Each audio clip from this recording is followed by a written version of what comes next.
Hello my dear students, मैं हूँ Meenakshi from VM academy classes Nashik. बच्चों, हम देख रहे हैं क्लास 11 का चैप्टर नंबर 2 मैथमेटिकल मेथड्स और आज है उसका लेक्चर नंबर 8 जिसमें हम टॉपिक स्टडी करने वाले हैं मल्टीप्लिकेशन ऑफ वेक्टर्स। और आज का हमारा टॉपिक रहेगा उसमें स्केलर प्रोडक्ट। देखो बच्चों, इसके पहले हमने एडिशन ऑफ वेक्टर्स देख ली, सब्ट्रैक्शन कैसे करते हैं वो देख लिया, triangle law of vector addition use किया, parallelogram law of vector addition use किया। आज हम लोग दो वेक्टर्स को मल्टीप्लाई करने के बाद आंसर क्या मिलता है ये हम लोग स्टडी करने वाले हैं। और उनको मल्टीप्लिकेशन कैसे करेंगे, उनके बीच का जो एंगल होता है उसको फाइंड आउट कैसे करना है, ये सभी चीजें आज हम लोग पढ़ने वाले हैं। आज का लेक्चर भी बहुत ज्यादा इम्पोर्टेंट है, तो सब लोग ध्यान देंगे और पढ़ाई करेंगे। तो इसमें सबसे पहले हम लोग देखेंगे कि मल्टीप्लिकेशन ऑफ वेक्टर्स के कितने टाइप्स होते हैं। तो सबसे पहला टाइप होता है स्केलर का मल्टीप्लिकेशन वेक्टर के साथ, स्केलर इनटू वेक्टर। दूसरा टाइप होता है वेक्टर इनटू वेक्टर। तीसरा टाइप भी होता है वेक्टर इनटू वेक्टर। अब ये दोनों तो सेम है, फिर इन दोनों में डिफरेंस क्या है? तो देखो, स्केलर इनटू वेक्टर का आंसर हमेशा आपको वेक्टर ही मिलेगा। एग्जाम्पल देके हम लोग देखेंगे। वेक्टर इनटू वेक्टर का आंसर एक तो आपको स्केलर मिल सकता है या फिर वेक्टर मिल सकता है। तो जहां पे वेक्टर इनटू वेक्टर का आंसर आपको स्केलर मिलता है उसको हम लोग बोलते हैं स्केलर प्रोडक्ट, और जहां पे वेक्टर इंटू वेक्टर का आंसर आपको वेक्टर मिलता है उसको हम बोलते हैं वेक्टर प्रोडक्ट। तो ऐसे टोटल 3 टाइप्स है। पहला टाइप तो बहुत सिंपल है, वो आपको एक एग्जांपल देके समझ में आ जाएगा, लेकिन ये जो दोनों टाइप है ये आपको डिटेल में स्टडी करने पड़ेंगे। Vector into vector scalar product exactly होता क्या है, उसका एंगल कैसे फाइंड आउट करते हैं, ये सभी चीजें, उनकी कैरेक्टरिस्टिक्स हम लोग स्टडी करने वाले हैं। सिमिलरली वेक्टर इंटू वेक्टर की भी वेक्टर प्रोडक्ट, उसकी कैरेक्टरिस्टिक्स, उसका एंगल कैसे फाइंड आउट करना है, ये सभी चीजें हम लोग इसके अंदर स्टडी करने वाले हैं। तो ये दो वेक्टर्स बहुत ही ज्यादा इंपॉर्टेंट है, ये दो प्रोडक्ट्स, ये दोनों आपको डिटेल में स्टडी करने। इसके ऊपर एग्जाम में क्वेश्चंस भी बहुत ज्यादा पूछे जाते हैं। तो सबसे पहले हम देखते हैं स्केलर इंटू वेक्टर कैसे करना है, उसके बाद हम लोग स्केलर प्रोडक्ट की तरफ जाएंगे। तो देखो बच्चों, एक एग्जाम्पल हम लोग लेते हैं स्केलर इंटू वेक्टर का। अगर आप किसी भी स्केलर को वेक्टर के साथ मल्टीप्लाई करते हैं तो आपको हमेशा आंसर वेक्टर ही मिलता है, ये बात आपको याद रखनी है। किसी स्केलर को अगर आप वेक्टर के साथ मल्टीप्लाई करते हैं तो हमेशा आंसर क्या मिलता है, वेक्टर ही मिलता है। एग्जाम्पल लेते हैं, सपोज 4 से 10 न्यूटन और आपको टाइम दिया है 3 सेकेंड्स। तो यहाँ पे देखो, अगर हम लोग इन दोनों को मल्टीप्लाई करेंगे, फोर्स इंटू टाइम, तो यहाँ पे फोर्स क्या है, आपका वेक्टर क्वांटिटी है, और टाइम क्या है, स्केलर क्वांटिटी है। तो ये दो स्केलर एंड वेक्टर क्वांटिटीज का हम लोग मल्टीप्लिकेशन कर रहे हैं। तो हम क्या करेंगे, 10 इंटू 3, तो हमें जो आंसर मिलेगा 30। तो ये जो आंसर है ये आपको हमेशा वेक्टर ही मिलेगा। ओके, या फिर कोई दूसरा, ये सिर्फ हमने वैल्यू ली है, कोई वेक्टर लेके देखते हैं। सपोज हम एक वेक्टर लेते हैं A bar. A bar is equal to आपको दिया है 3i cap plus 2j cap plus k cap, और एक स्केलर क्वांटिटी दी है time, that is equal to 3 seconds. Okay, तो आपको इन दोनों को मल्टीप्लाई करना है, ये दोनों को मल्टीप्लाई करना है। तो आपने सपोज किया ए बार डॉट टी, इन दोनों को मल्टीप्लाई किया, तो हम क्या करेंगे, टी क्या है 3 और ये वेक्टर क्या है 3i cap plus 2j cap plus k cap. तो आप क्या करोगे, यहाँ पे i तो i, इसमें i j k बिल्कुल भी नहीं, डायरेक्शन ही नहीं है क्योंकि ये तो स्केलर क्वांटिटी है। तो यहाँ पे ये 3 से मल्टीप्लाई करने के बाद हमें क्या मिला, 9i cap plus 3 to the 6j cap plus 3 1 जा 3k कैप। मतलब ये मल्टीप्लाई करने के बाद आपको एक नया वेक्टर मिला। सपोज इसको मैंने नाम दिया बी बार, तो ये नया क्या है, आई कैप जे कैप के कैप है, मतलब ये भी क्या है, एक वेक्टर क्वांटिटी मिली है आपको। इसका मतलब एक वेक्टर और एक स्केलर को मल्टीप्लाई करने के बाद जो आपको रिजल्ट मिलता है वो क्या होता है, एक वेक्टर क्वांटिटी ही होती है। ये फाइनल है। Okay, so scalar into vector हमेशा आपको वेक्टर ही मिलेगा। ये बहुत सिंपल रिजल्ट था। लेकिन सेकेंड टाइप जो है वेक्टर इनटू वेक्टर, वो क्या मिलता है वो अभी हम लोग डिटेल में स्टडी करने वाले हैं। तो हम लोग हेडिंग लगाएंगे स्केलर प्रोडक्ट और डॉट प्रोडक्ट। तो इसको क्या कब स्केलर प्रोडक्ट कहा जाता है? जब हम लोग दो वेक्टर्स को मल्टीप्लाई करते हैं, वेक्टर इनटू वेक्टर, जब दो वेक्टर्स को मल्टीप्लाई करते हैं तो हमें तीसरा रिजल्ट जो मिलता है दैट इज स्केलर। एग्जाम्पल देके बताती हूं मैं आपको। सपोज हमने फोर्स एंड डिस्प्लेसमेंट इन दोनों को मल्टीप्लाई किया, तो ये भी क्या है आपकी वेक्टर क्वांटिटी है, ये भी क्या है वेक्टर क्वांटिटी है। लेकिन फोर्स इंटू डिस्प्लेसमेंट ये किसका फॉर्मूला है? This is the formula of work done और it is also called as energy, right ना। तो ये वर्क डन जो है ये वेक्टर क्वांटिटी नहीं है, ये क्या है एक स्केलर क्वांटिटी है। मतलब देखो दो वेक्टर्स को मल्टीप्लाई करने के बाद आपका रिजल्ट क्या मिला है? स्केलर मिला है। इसी को हम लोग बोलते हैं scalar product and it is also called as dot product. तो अभी इसको डॉट प्रोडक्ट क्यों कहते हैं? सपोज दो वेक्टर्स है A bar and B bar, these are the two vectors. तो इनको हम डिनोट कैसे करते हैं? अगर इनका दोनों का मल्टीप्लीकेशन करना है तो इन दोनों के बीच में हम लोग डॉट देते हैं, ए बार डॉट बी बार, ऐसे इनको मल्टीप्लाई करते हैं। इसीलिए इस डॉट की वजह से इसका नाम क्या है? डॉट प्रोडक्ट है। ठीक है, तो dot product and scalar product ऐसे भी हम लोग इसको बोल सकते हैं। तो इसकी प्रॉपर डेफिनेशन देखो क्या है।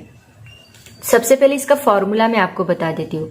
जब दो वेक्टर्स का हम लोग प्रोडक्ट लेते हैं तो उसका जो हमें रिजल्ट मिलता है वो कुछ इस प्रकार मिलता है। इसमें एक जो वेक्टर है वो एक वेक्टर की मैग्नीट्यूड होती है और दूसरे वेक्टर का कंपोनेंट होता है। कौन सा कंपोनेंट होता है? X component. वो कौन सा वाला? बी कॉस थीटा, ये कंपोनेंट आपको मिलता है। तो इसका ए डॉट बी मतलब स्केलर प्रोडक्ट जो होता है उसका फॉर्मूला क्या होता है? Magnitude of A into magnitude of B into cos of angle between that two vectors. मतलब सपोज ये एक वेक्टर है, ये एक वेक्टर है दिस इज, और ये एक वेक्टर है ए बार एंड बी बार। तो ये जो पहला वेक्टर रहेगा ये इसकी मैग्नीट्यूड, और इन दोनों के बीच में क्या एंगल है? थीटा। तो ये एक वेक्टर, उसकी मैग्नीट्यूड, दूसरे वेक्टर की मैग्नीट्यूड और दूसरे वेक्टर का ही कंपोनेंट लेते हैं हम लोग, कौन सा वाला? That is the cos theta. मतलब बी कॉस थीटा ये एक्स कंपोनेंट रहेगा उस वेक्टर का। तो पहला वेक्टर मैग्नीट्यूड, दूसरे वेक्टर की magnitude into angle, cos of angle between them, ऐसे इसका रिजल्ट होता है। और ये उसका फॉर्मूला है जिसके ऊपर हम लोग न्यूमेरिकल सॉल्व करने वाले हैं। ठीक है, तो इसको डिफाइन भी इसी फॉर्मूले के ऊपर किया गया है। कैसे? देखो ये फॉर्मूला बस आप लोग याद रखो। क्या फॉर्मूला है? A bar dot B bar is equal to magnitude of A into magnitude of B into cos theta. इसके ऊपर बेस्ड हम लोग डेफिनेशन देखेंगे। तो इसकी डेफिनेशन देखो क्या है बच्चों। The scalar product of two non-zero vectors is defined as, two non zero vectors बोला है मतलब यहाँ पे A bar is not equal to zero होना चाहिए, B bar is not equal to zero होना चाहिए। Scalar product of two non zero vectors is defined as the product of magnitude of the two vectors, जिसको हमने कैसे लिखा था? A bar dot B bar is equal to the product of two non zero vectors, product of two magnitude of the vectors. मतलब यहाँ पे हमने magnitude ए लिखा इंटू मैग्नीट्यूड ऑफ बी लिखा। इस मैग्नीट्यूड हम ऐसे भी लिखते हैं या सिर्फ ए इंटू बी से भी लिखते हैं। Magnitude of the two vectors and the cosine of angle theta between them. मतलब यहाँ पे हमने क्या लिया था? Cos theta. तो यही इसके डेफिनेशन है स्केलर प्रोडक्ट की। और दोनों के बीच में डॉट होता है इसलिए डॉट प्रोडक्ट बोलते हैं। Scalar product of two non-zero vectors is defined as the product of their magnitude of two vectors and cosine angle theta between them। बहुत सिंपल डेफिनेशन है। ठीक है, अभी देखते हैं इसकी कैरेक्टरिस्टिक्स। तो सबसे पहली कैरेक्टरिस्टिक क्या है? देखो अभी हमने देखा कि A bar dot B bar is equal to क्या होता है? A B cos theta, right. मतलब दो वेक्टर्स का जो प्रोडक्ट होता है, स्केलर प्रोडक्ट होता है, वो किसके इक्विवेलेंट होता है? एक वेक्टर की मैग्नीट्यूड किसके इक्विवेलेंट होता है? एक वेक्टर की मैग्नीट्यूड इनटू दूसरे वेक्टर का कंपोनेंट, बराबर। देखो ये कंपोनेंट ही तो है बी कॉस थीटा। ये सपोज वेक्टर बी बार है तो इसके दो कंपोनेंट होते हैं, एक होता है बी कॉस थीटा और दूसरा होता है बी साइन थीटा। तो देखो अगर मैंने एक ट्रायंगल यहाँ पे बनाया है, देखो एक ऐसा ट्रायंगल है, ये वेक्टर बी बार है और ये वेक्टर ए बार है। तो यहाँ पे ये वेक्टर बी बार है तो ये वेक्टर बी बार का कंपोनेंट यहाँ पे रहेगा, यहाँ पे रहेगा ना B cos theta. Am I clear? इसका एक कंपोनेंट कहाँ पे होता है? यहाँ पे होता है बी कॉस थीटा और ये एक कंपोनेंट कहाँ पे होता है? B sine theta. तो ये जो वेक्टर है यहाँ पे ए बार भी आ रहा है और यहाँ पे क्या आ रहा है? B cos theta. तो अगर ये मैं निकाल दूं इसकी मैग्नीट्यूड लो तो मुझे क्या वेक्टर मिलेगा? A B cos theta. समझ में आया? तो यहाँ पे बस इतना याद रखो कि एक वेक्टर, दो वेक्टर का जो प्रोडक्ट है वो क्या होता है? पहले वेक्टर की मैग्नीट्यूड और दूसरे वेक्टर का कंपोनेंट। ऐसे ही हम लोग इसके उल्टा भी लिख सकते हैं। कैसे? देखो अगर मैंने बी बार डॉट ए बार लिखा तो इसमें क्या रहेगा? बी की मैग्नीट्यूड एंड ए का क्या रहेगा? कंपोनेंट रहेगा। समझ में आया? बी की मैग्नीट्यूड, ए का कंपोनेंट।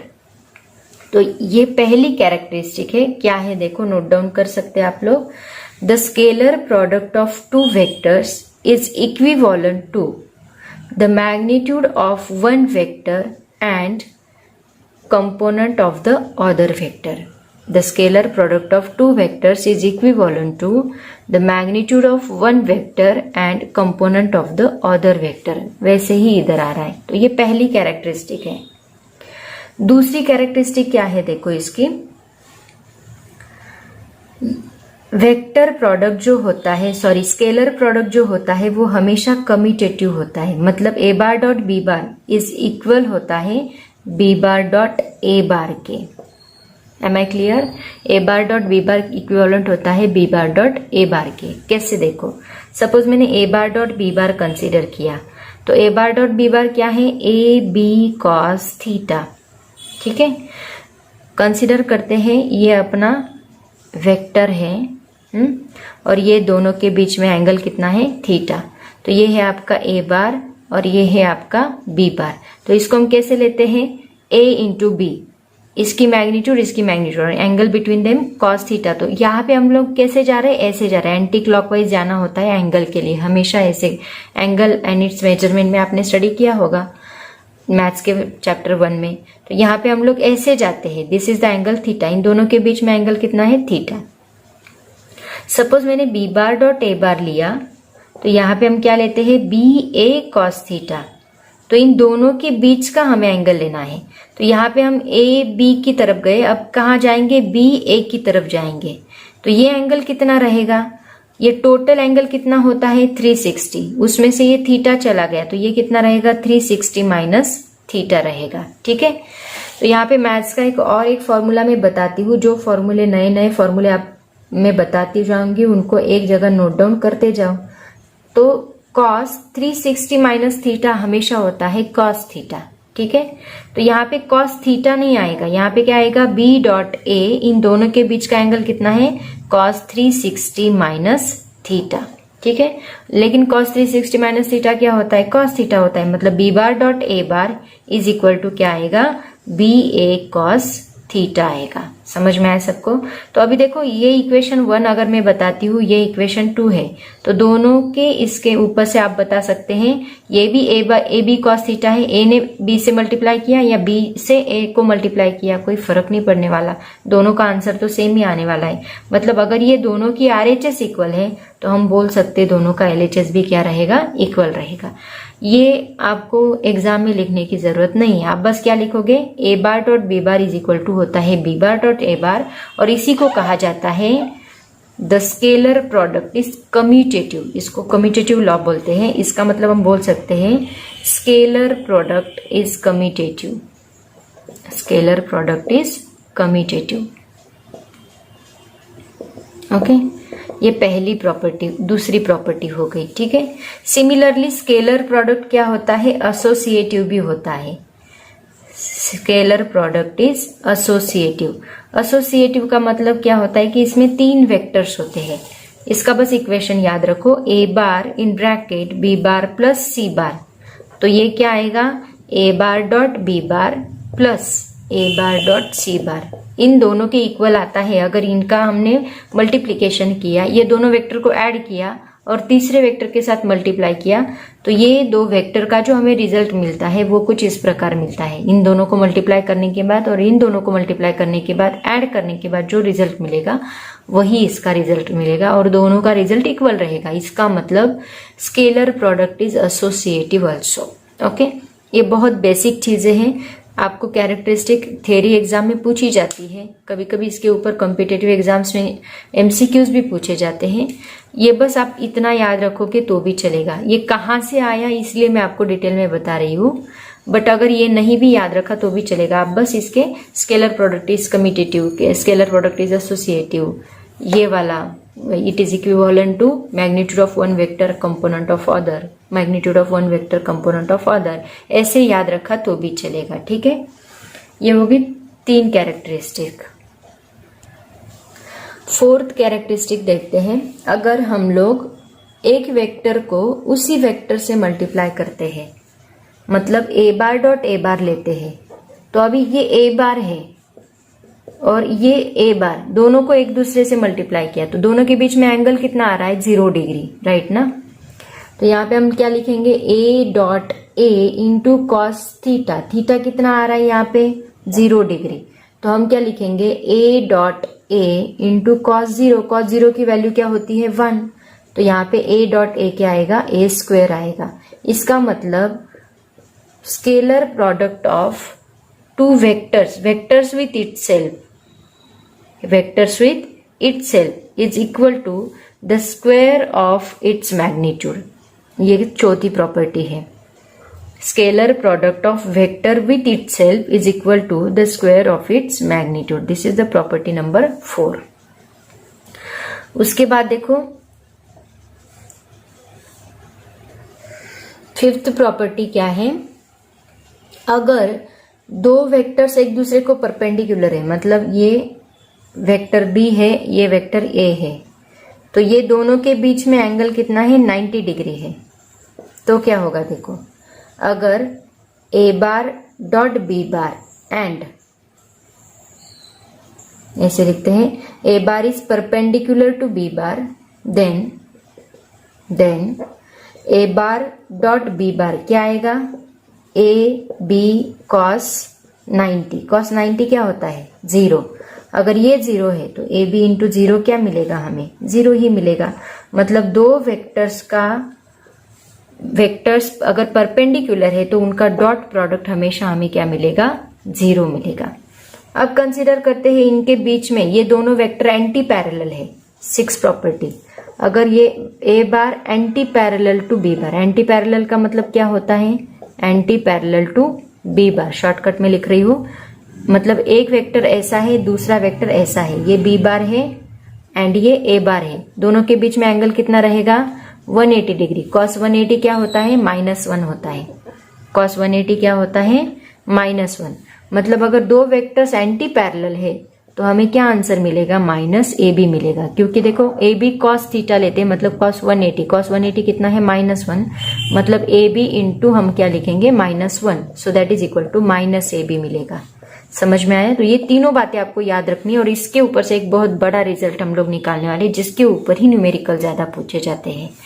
देखो 2 वेक्टर्स का, एक वेक्टर का प्रोडक्ट उसके साथ ही लिया तो उसका स्क्वायर आता है मैग्नीट्यूड का। एक वेक्टर अगर दूसरे वेक्टर को परपेंडिकुलर है तो हमें क्या मिलता है, ए बी कॉस थीटा का 90 मतलब 0 मिलता है। अगर एक वेक्टर दूसरे को पैरेलल होता है तो हमें क्या आंसर मिलता है, -AB मिलता है, क्योंकि cos 180 क्या होता है, that is equal to -1, that's why we get the answer -AB। ठीक है। नेक्स्ट पॉइंट देखो बच्चों, बहुत ही इंपॉर्टेंट है, जिसके ऊपर वो तीनों प्रॉपर्टीज हमने देखी ना एंगल वाली, 0, 90 एंड 180। तो ये तीनों का यूज करके हम लोग ऑर्थोगोनल यूनिट वेक्टर्स स्टडी करने वाले हैं, उनका स्केलर प्रोडक्ट स्टडी करने वाले हैं। उसके ऊपर भी ज्यादा इस प्रॉपर्टी के ऊपर सबसे ज्यादा न्यूमेरिकल होते हैं। तो ऑर्थोगोनल का मतलब क्या होता है कि जो वेक्टर्स एक दूसरे को म्यूचुअली परपेंडिकुलर हैं, जो यूनिट वेक्टर्स एक दूसरे को म्यूचुअली परपेंडिकुलर होते हैं, उनको कहा जाता है ऑर्थोगोनल यूनिट वेक्टर्स। मतलब हमने 3 एक्सिस लिए, सपोज मैंने 3 एक्सिस लिए, axis X axis, Y axis and Z axis. तो एक्स एक्सिस का यूनिट वेक्टर क्या होता है, आई कैप। वाई एक्सिस का यूनिट वेक्टर क्या होता है, जे कैप। जेड एक्सिस का यूनिट वेक्टर क्या होता है, के कैप। तो ये तीनों यूनिट वेक्टर्स देखो एक दूसरे को परपेंडिकुलर है। इनका एंगल कितना है, 90 डिग्री। इनका एंगल कितना है, 90 डिग्री। और इनका एंगल भी कितना होता है, 90 डिग्री। तो ये तीनों वेक्टर्स एक दूसरे को क्या होते हैं, परपेंडिकुलर होते हैं। तो इनको हम लोग क्या बोलते हैं, ऑर्थोगोनल यूनिट वेक्टर्स। तो अब देखो इन तीनों वेक्टर्स का हम लोग स्केलर प्रोडक्ट लेंगे। पहले हम लोग उसी वेक्टर का उसी वेक्टर के साथ स्केलर प्रोडक्ट लेते हैं। तो क्या आएगा देखो, I cap dot I cap is equal to हमें क्या मिलेगा, आई इंटू आई, मतलब उनकी magnitude, magnitude into cos angle कितना है इन दोनों के बीच में, उसी के वहां पे ही है आई कैप 0 डिग्री। तो कॉस 0 कितना होता है, 1।